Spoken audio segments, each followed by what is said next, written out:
The great hall of the Galactic Federation stretched like a metal canyon, filled with the voices of 12 mighty species.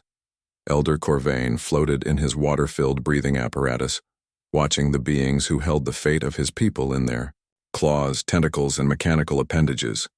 His blue-green skin rippled with nervous patterns that only other Kithra could read, but the meaning was clear to any who looked closely.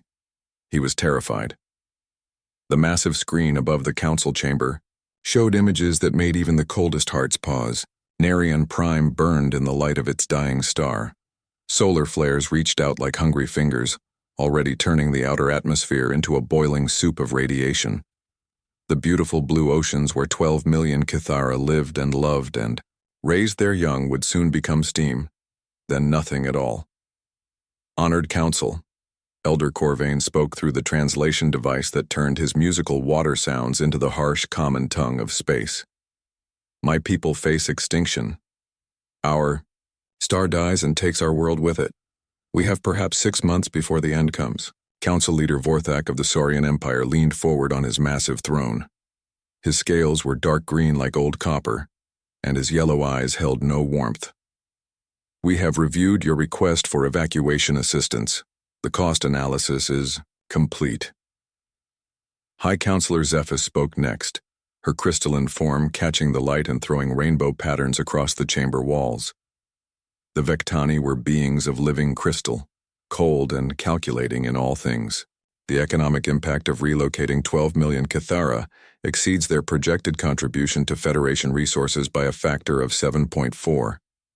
Elder Corvain felt his heart sink like stones in deep water. Honored ones, we offer our biotechnology, our healing arts, our knowledge of ocean worlds. Surely this has value. Your technology is interesting but not essential, said the voice of the Nexus, the machine intelligence that spoke for an entire network of artificial minds. Our projections show minimal strategic advantage from preserving your species. The Hive Queen of the Insectoid Collective clicked her mandibles in what might have been agreement or hunger. Resources spent on evacuation could build 3 new battle fleets. The mathematics favor expansion over preservation. Around the Great Hall, the other Federation members remained silent. The energy beings of the Plasma Collective flickered with colors that meant nothing to water dwellers. The stone people of Granite World sat like carved mountains. The shapeshifters of the fluid nations flowed in patterns Elder Corvain could not read. Please, Elder Corvain said, and his voice carried the harmonics of deep ocean currents. We are not warriors or conquerors, but we have much to offer. Our cities grow coral that can heal wounds and purify water. Our singers can calm the minds of any species. We have kept peace on 100 worlds. Vorthak's laugh was like rocks grinding together.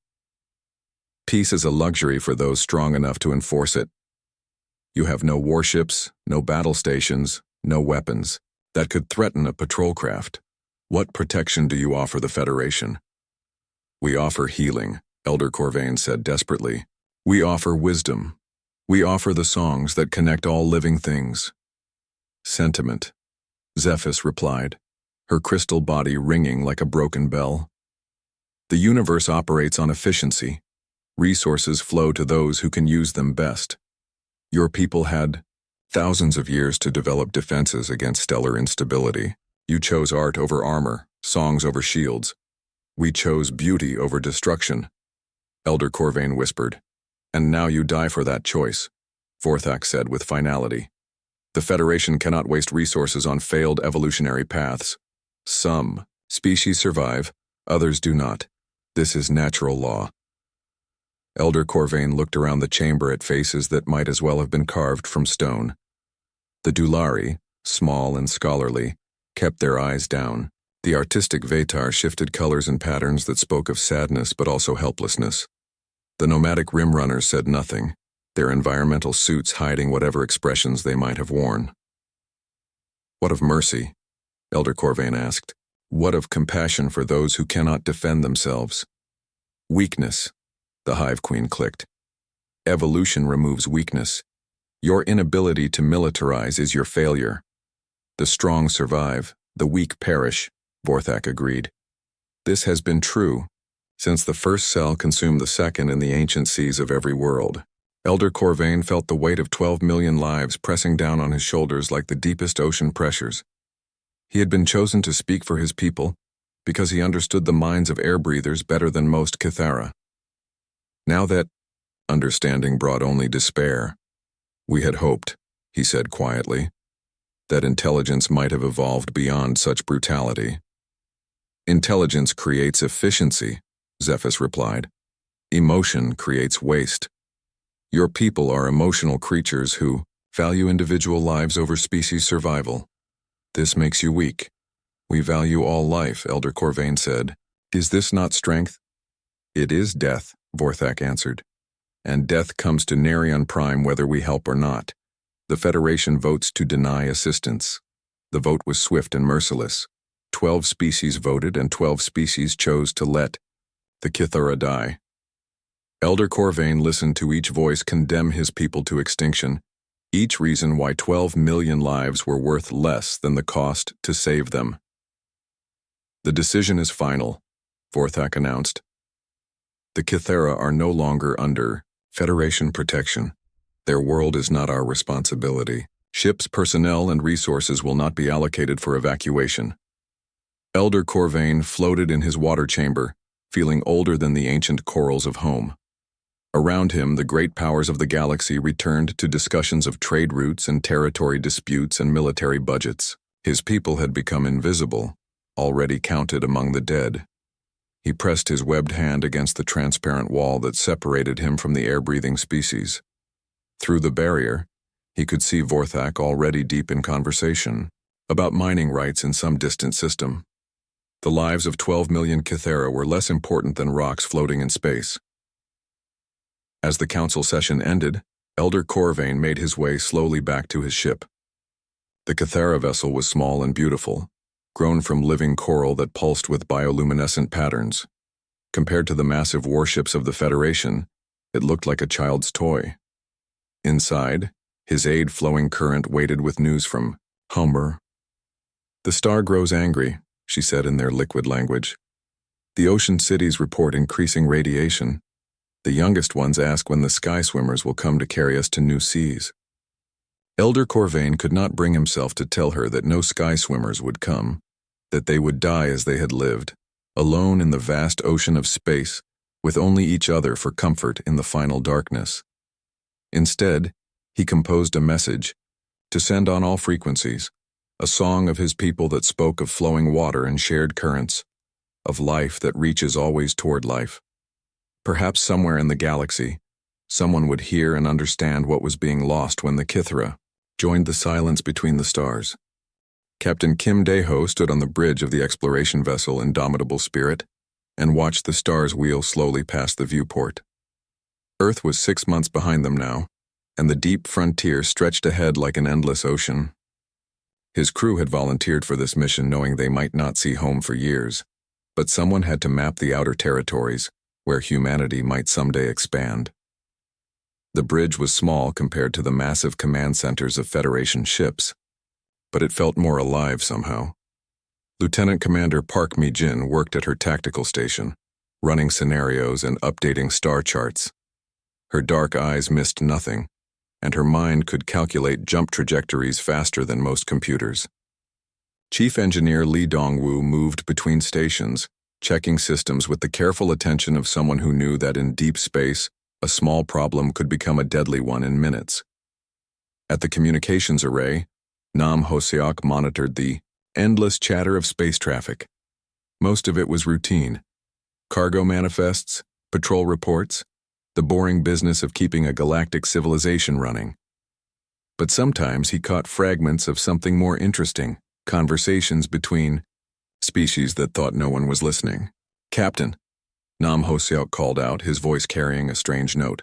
"I'm picking up something unusual on the wideband emergency frequencies." Kim Daeho moved to the communication station. "What kind of something?" "It's not a distress call." "Exactly," Nam Hoseok said, adjusting his equipment. "More like music, but it's coming from Federation space and it's addressed to anyone who will listen." The signal came through the bridge speakers as a haunting melody that seemed to flow like water. Even translated into human audio ranges, it carried an ache. that made everyone stop what they were doing. The words spoke of flowing currents and shared waters, of life reaching toward life across the darkness. Medical Officer Choi Yun-ha emerged from her small sick bay, drawn by the sound. "What is that?" she asked softly. "It's beautiful, but so sad."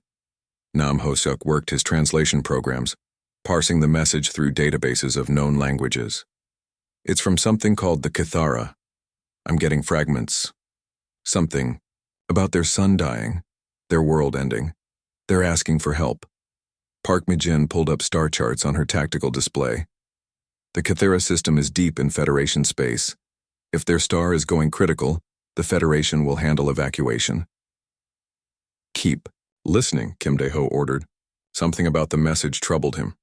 A quality in the alien song that spoke of desperation rather than hope. Over the next few hours, Nam Ho-seok pieced together more of the transmission. The Kithara were indeed facing extinction as their star entered final collapse. They had petitioned the Federation for help, and the Federation had refused. 12 million people, Choi Yun-ha whispered when Nam Ho-seok finished his translation. "They're just going to let 12 million people die." Lee Dong-woo looked up from his engineering console.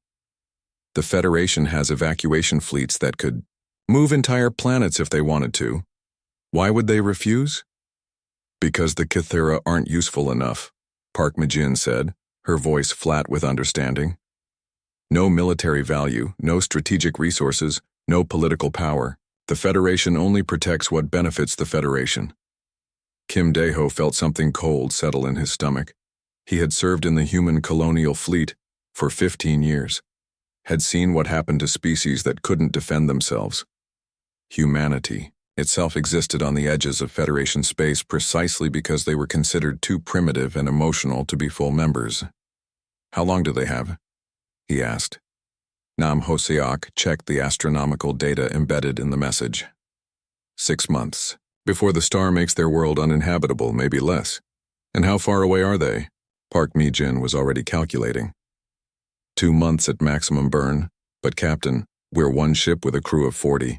Even if we stripped out everything non-essential, we could maybe carry 300 refugees. 12 million people, Choi Yun-ha repeated. "There has to be something we can do." Lee Dong-woo shook his head. "The mathematics don't work. We don't have the ships, the resources, the time. It would take the entire human fleet to make a difference, and even then..." Kim Dae-ho stared at the tactical display showing the Kithara system, a small dot of light that would soon go dark forever. He thought about the song they had broadcast, the way it spoke of life reaching toward life.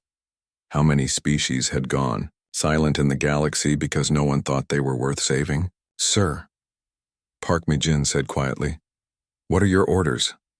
Kim Dae-ho closed his eyes and heard his grandfather's voice from long ago. The old man had survived the Third Colonial War, had seen human settlements burned by raiders while Federation peacekeepers looked the other way. "A man's character," his grandfather had said, "isn't measured by how he treats those who can help him, but by how he treats those who cannot."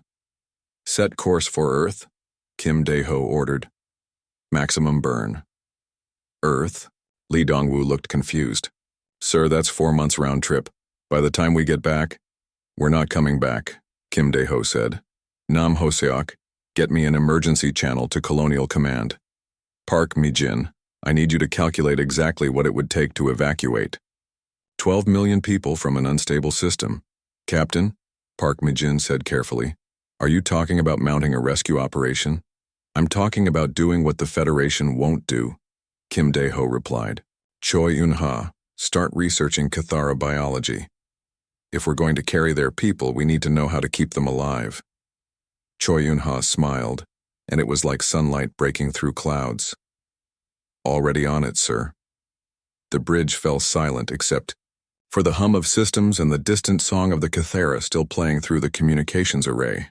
Everyone understood what the captain was proposing, using Earth's entire civilian and military fleet to save a species they had never met, spending resources they could barely spare, all for people who could offer them nothing in return.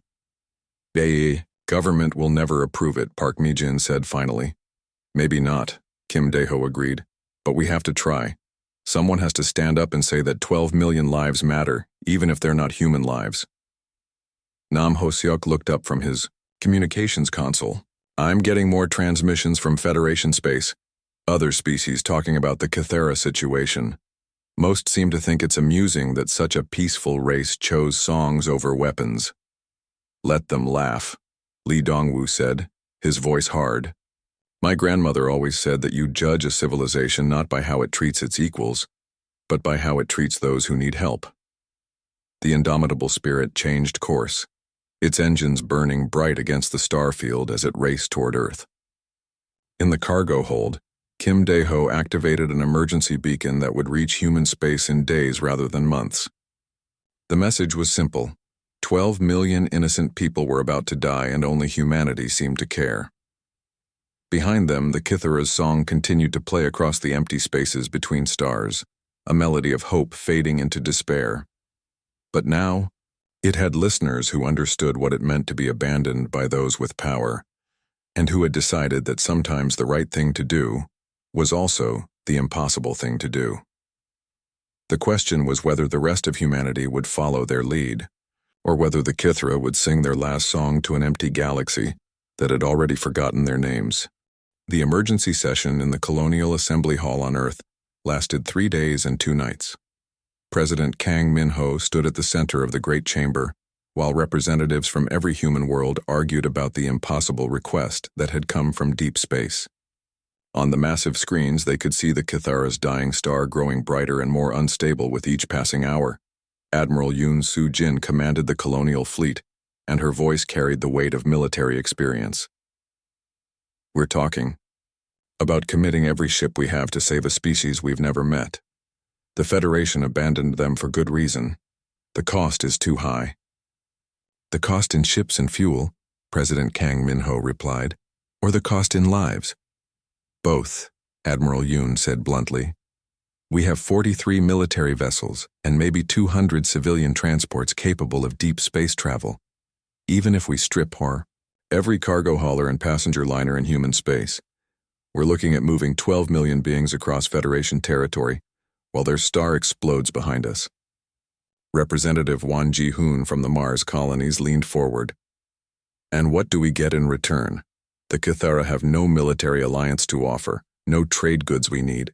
This is pure charity, and charity is a luxury for species that have already secured their own survival. But Dr. Shin Hye-jin, the young xenobiologist who had been studying the Kythera transmissions, stood up with data tablets in her hands. Look at what they're offering us. Biotechnology that can grow living ships, healing techniques that work on any carbon-based life form, acoustic sciences that can calm hostile minds. They're not powerless, they're powerful in ways we've never imagined. President Kang Min-ho thought of the reports from Captain Kim Dae-ho's ship, now racing toward the Kythera system with a skeleton crew and emergency supplies. The captain had made his choice before asking permission, and that choice said something about what humanity could become. My grandfather, the president said quietly, survived the Mumbai massacre. He watched Federation peacekeepers stand by while raiders killed civilians because those civilians couldn't pay for protection. He taught me that the measure of a civilization isn't its weapons or its wealth, but whether it will stand up for those who cannot stand up for themselves. The debate raged on, but slowly the tide turned. Ship captains volunteered their vessels.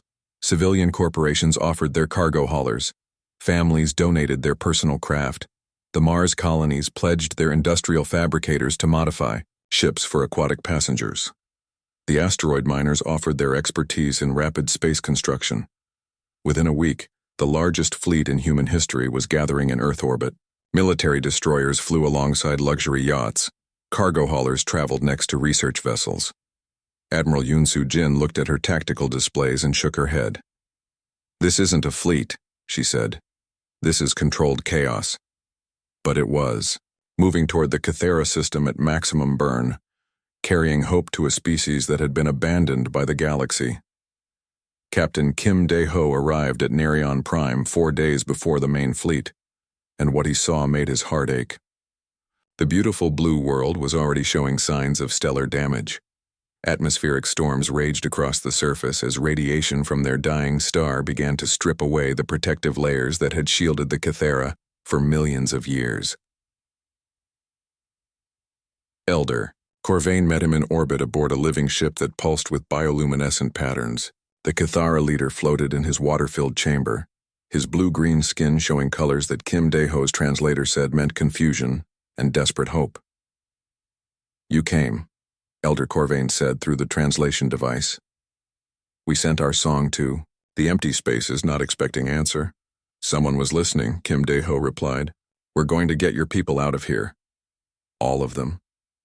The hope in the alien's voice was heartbreaking. 12 million souls? Kim Daeho looked at his tactical officer. Park Mi-jin had been running calculations since they entered the system. "It's going to be tight," she said quietly. "Even with the full fleet, we're looking at multiple trips, and we might not have time for multiple trips." Lee Dong-woo was already working with Kythera engineers, trying to understand their biotechnology. The aquatic beings had developed ships that were more grown than built, vessels that could adapt and change according to need. "Captain," he called over the comm, "you need to see this." In the engineering section of the Kythera vessel, Lee Dong-woo stood beside a pool where several Kythera technicians floated. They were working on something that looked like a living wall, coral-like structures that pulsed with their own light. "They can modify our ships," Lee Dong-woo said with excitement in his voice. "Their biotechnology can create life support systems that are more efficient than anything we've ever built.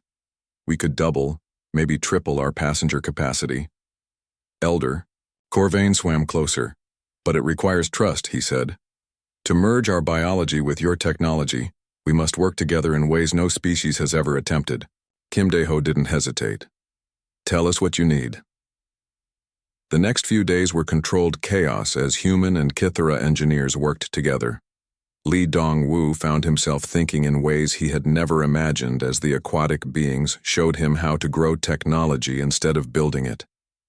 Their ships became living things, able to create perfect environments for Kythera passengers while still maintaining human crew quarters. Choi Yun-ha worked with Kythera healers to understand their biology. The aquatic beings were more fragile than humans in some ways, more resilient in others. Stress could kill them as surely as vacuum exposure, but their healing abilities were remarkable. "They're dying of despair as much as radiation," she reported to Kim Daeho. "Many of them have already given up hope. They need to believe rescue is possible."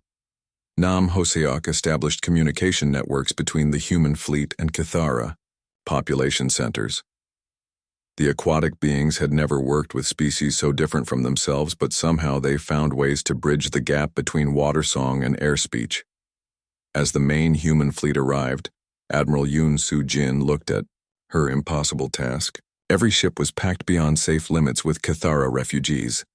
The biotechnology made it possible, but barely. "We're going to have to leave some behind," she told Kim Daeho privately. "No," he said firmly. "We save them all, or the mission fails." "Captain, the mathematics don't work. Even with the biomodifications, even pushing every system past redline, we can't carry 12 million people in one trip." But Elder Corvain had been listening to their communications, and his response came through the translation matrix with the harmonics of deep ocean currents. "Then we make it work another way. Our people will share space, share air, share water.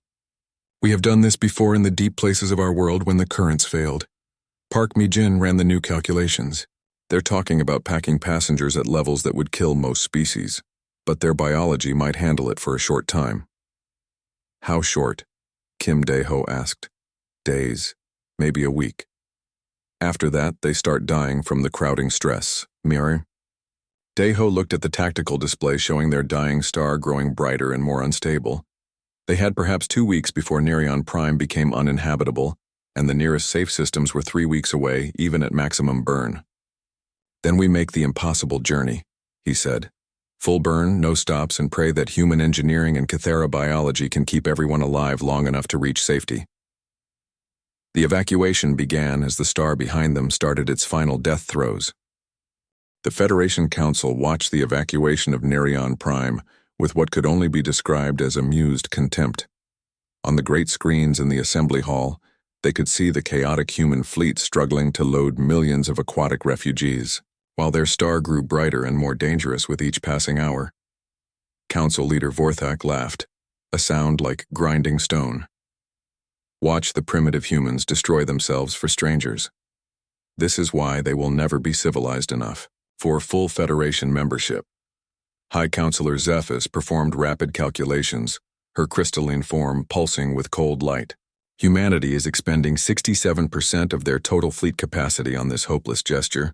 When they fail, both species will be significantly weakened. The galaxy will return to proper efficiency. The Hive Queen clicked her mandibles in satisfaction. Evolution removes weakness through natural selection. These emotional species choose extinction through sentiment.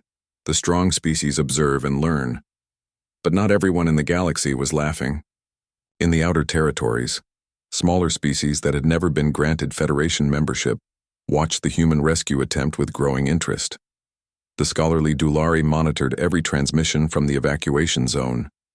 The artistic Vatar created living murals that showed humans and Kithara working together. The nomadic rimrunners changed their trade routes to get closer to the action. Dr. Shin Hye-jin worked around the clock in the biomodification labs that had been set up aboard the human flagship. The Kithara had shared technology that seemed impossible. Living coral that could process any atmosphere, bioacoustic systems that could calm minds across species barriers, healing techniques that worked on genetic levels she was only beginning to understand. "Captain," she called to Kim Dae-ho over the communication system, "what we're seeing here changes everything. The Kithara aren't just another species. They're the key to biotechnology that could revolutionize space travel." But Kim Dae-ho was focused on more immediate concerns. The evacuation was behind schedule, and their dying star was becoming increasingly unstable. Solar flares reached out like angry fingers, and the radiation levels in the system were climbing toward deadly. Elder Corvain floated in the modified cargo hold of the human flagship, surrounded by thousands of his people packed into spaces that should have held hundreds. The biotechnology made it possible for them to survive, but barely. His skin showed the deep blue patterns that meant exhaustion and approaching despair. "Your people sacrifice much for strangers," he said to Choi Yun-ha, who was working with Kithara healers to keep the refugees alive. "Why do you do this thing that brings you no benefit?" Choi Yun-ha paused in her work, looking around at the crowded hold where human crew members worked alongside Kithara refugees to save lives. "Because it's the right thing to do," she said simply. "Because if we don't stand up for those who need help, who will stand up for us when we need help?" Lee Dongwoo was pushing human and Kithara technology to its absolute limits. The biomodified ships were holding together, but just barely. Every system was running past redline, and they still had weeks of travel ahead of them. "I need more power for the life support systems," he called to Park Mi-jin. "These biomodifications are amazing, but they're energy hungry, diverting power from weapons and non-essential systems." Park Mi-jin replied, "But if we encounter any hostiles, we pray they have better things to do than attack a refugee convoy," Kim Dae-ho said grimly. Nam Ho-seok monitored Federation communications, listening to the mockery and contempt being broadcast across the galaxy. But he also picked up something else, transmissions from smaller species, voices that spoke of hope rather than scorn. "Captain," he said quietly, "we're being followed." Kim Dae-ho looked at the tactical display. "Federation ships?" "No, sir. Unknown. Contacts, staying at the edge of sensor range. They've been paralleling our course since we left Kithara space." Park Mi-jin ran identification protocols. "I'm reading multiple ship types, different technologies. These aren't military vessels. They look like civilian craft from various species." As the human convoy struggled through space, word of their mission spread across the galaxy through channels the Federation couldn't control. Species that had been dismissed as unimportant began to take notice. The Dulari saw in the human action a practical demonstration of the philosophical principles they had studied for centuries. The Vatar recognized it as the greatest art project in galactic history. the painting of compassion across the canvas of space. The breakthrough came when Elder Corvain made a desperate decision. The Cathara had biotechnology they had never shared with any other species, secrets that could transform space travel itself. But sharing it would require a level of trust that no species had ever shown them. "We will give you the deep song," he told Kim Dae-ho through the translation matrix. "It is our most sacred technology, the ability to grow ships that live and think and adapt. But once shared, it cannot be taken back." Kim Dae-ho looked around at the crowded cargo holds, at human crew members working past exhaustion to save people they had never met. "Elder Corvain, your people are already trusting us with their lives. How is this different?" "Because this trust extends beyond your generation," Elder Corvain replied. "This technology in the wrong hands could dominate the galaxy. In the right hands, it could heal it." "Then teach us to be the right hands," Kim Dae-ho said. The deep song technology transformed the human fleet in ways that seemed impossible. Ships that had been mechanical constructs became living entities that could adapt to their passengers' needs, heal their own damage, and even reproduce when necessary. The evacuation capacity doubled, then tripled, but more importantly, the technology created a bond between human and Cathara that went deeper than alliance or friendship. The ships themselves became bridges between two species, living proof that cooperation could achieve what neither could accomplish alone. As the convoy neared the halfway point of their journey, the followers finally revealed themselves. Hundreds of ships from dozens of species emerged from hiding, not to attack but to help. The Dulari brought medical supplies and scholarly expertise. The Vatar contributed artistic techniques that helped calm stressed refugees. The Rim Runners offered their knowledge of hidden routes that could cut travel time. Admiral Yoon Soo-jin stared at her tactical displays in amazement. "We're not a refugee convoy anymore," she told Kim Dae-ho. "We're the core of something new." The Federation monitored these developments with growing alarm. Forthak's laughter had stopped. "This was not predicted," he snarled. "The minor species. We're supposed to learn from human failure, not join human folly." High Counselor Zephys recalculated her projections. The combined resources of these allied species now represent significant economic and military potential. This outcome was not anticipated, but it was too late to stop what had begun. The galaxy was watching as species that had been dismissed as weak or unimportant came together to save lives, and in doing so, discovered that together they were stronger than any of them had ever been alone. The rescue fleet pressed on toward safety, no longer alone in the darkness, but accompanied by growing numbers of beings who had decided that sometimes the right thing to do was also the necessary thing to do. The new world they called New Terra hung like a blue jewel in space, its oceans vast and clean and ready for the Cathara to make their home.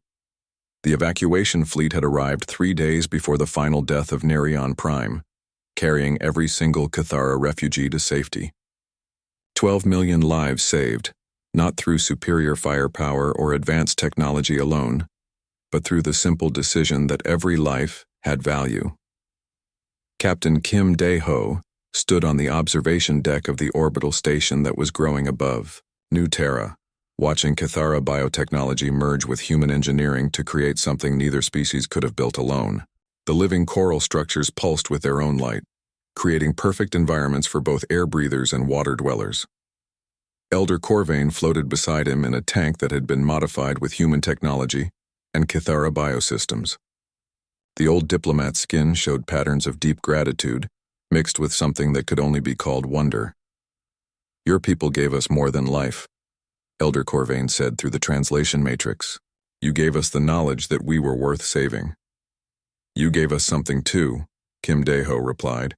"You showed us what we could become when we chose to be better than we had to be." Below them on the planet's surface, the first Cathara cities were already growing. The biotechnology created structures that lived and breathed, filtering water and processing nutrients while providing homes for millions of refugees. Human engineers worked alongside Cathara builders, learning techniques that would change the way both species approach construction and space travel. Dr. Shin Hee-jin emerged from one of the biolabs with data tablets in her hands and excitement in her eyes. "Captain, What we're discovering here will revolutionize medicine across the galaxy. Kythera healing techniques work on the genetic level. They can repair damage that we thought was permanent. Choi Eun-ha nodded in agreement. I've been working with their healers for months now, and I'm still learning new things every day. They don't just treat symptoms. They help the body remember how to heal itself. But the real change was happening in space itself. News of the successful rescue had spread across the galaxy, and species that had never worked together before were beginning to cooperate. The Dulari shared their vast libraries of knowledge.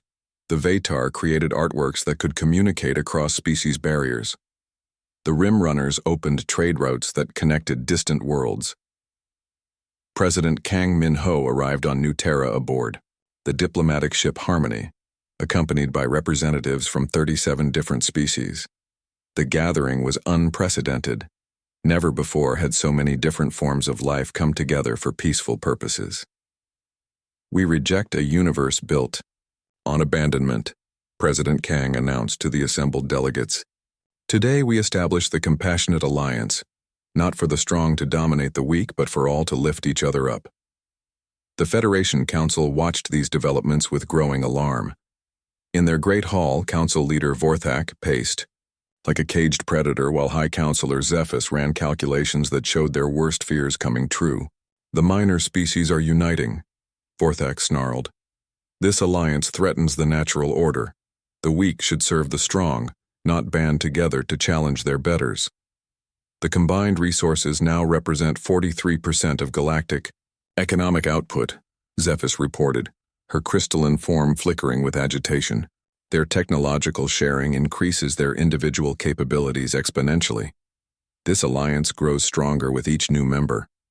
The Hive Queen clicked her mandibles nervously. Evolution should eliminate cooperation between different species. This outcome contradicts natural law. But natural law, as it turned out, was more complex than the Federation had assumed. The Alliance species weren't trying to dominate anyone. They were simply refusing to be dominated. When Federation patrol ships tried to intimidate Dulari research vessels, Kythera bioships appeared to escort them. When trade barriers were erected against Vatar art merchants, human cargo haulers offered alternative shipping routes. Lee Dongwu worked with engineers from a dozen species to create the first truly collaborative technology, ships that combined human durability with Kythera adaptability, Dulari precision with Vatar creativity. The results were vessels that were more than the sum of their parts, craft that could heal themselves, adapt to any environment, and carry their crews safely through dangers that would destroy conventional ships. Nam Ho-Siok established communication networks that spanned the galaxy, connecting species that had never spoken to each other before. The universal translation protocols he developed with Kythera linguists made it possible for any being to understand any other, breaking down barriers that had existed for millennia. Admiral Yoon Soo-jin found herself commanding not just human ships but a combined fleet that represented the best of dozens of different military traditions. It shouldn't work, she told Kim Dae-ho. All these different species, different technologies, different ways of thinking. But somehow it does work. Because we're all working toward the same goal, Kim Dae-ho replied. Not conquest or domination, but protection and cooperation. Park Mi-jin had become something unprecedented. A tactical officer who planned not for victory in battle, but for victory in peace. Her strategies focused on defense and assistance rather than attack and conquest. The Federation can't understand us, she said. They keep waiting for us to reveal our true aggressive intentions, but we don't have any. The memorial service for the lost Kythera homeworld took place on New Terra's largest continent, where coral cities now grew beside human settlements. Representatives from every Alliance species gathered to honor not just the Kythera who had died, but the idea that some things were worth preserving simply because they were beautiful. Kim Dae-ho, now Admiral of the Compassionate Alliance Fleet, spoke to the assembled thousands. The Federation asked what the Kythera could give them, he said. We asked what we could give the Kythera. The difference between those questions is the difference between survival and civilization. Elder Corvain responded with words that would become the Alliance Charter. In the flowing current, no drop travels alone. The ceremony concluded with something unprecedented in galactic history. A song performed by 37 different species, each contributing their own musical traditions to create a harmony that had never existed before.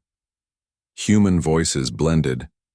With Kythera water songs, Dulari harmonics merged with Vatar color sounds, creating music that spoke of unity without uniformity, cooperation without conquest. As the ceremony ended, Kim Dai-ho received a priority transmission from the frontier. A small agricultural species called the Tenders had sent a distress signal. Their world was facing ecological collapse, and the Federation had refused to help because their planet produced nothing of strategic value. Kim Dae-ho looked at Elder Corvain, at President Kang, at the representatives of all the species that had come together to save the Kythera. "It seems we have work to do," he said. "With you always," Elder Corvain replied, using the phrase that had become the Alliance motto. The ships that left New Terra were unlike anything the galaxy had ever seen. Living vessels that pulsed with bioluminescent light, carrying crews from our dozens of species united by the simple belief that every life had value. They flew toward the Tender homeworld not as conquerors or exploiters, but as helpers, ready to prove once again that the greatest strength lay not in standing alone, but in choosing to stand together. Behind them, the Federation Council convened an emergency session, trying to understand how the natural order had been so completely overturned. But in the growing cities of New Terra, in the ships of the Compassionate Alliance and the songs that now carried across the galaxy, the answer was clear. Sometimes the universe didn't abandon the weak to die. Sometimes it sent them friends.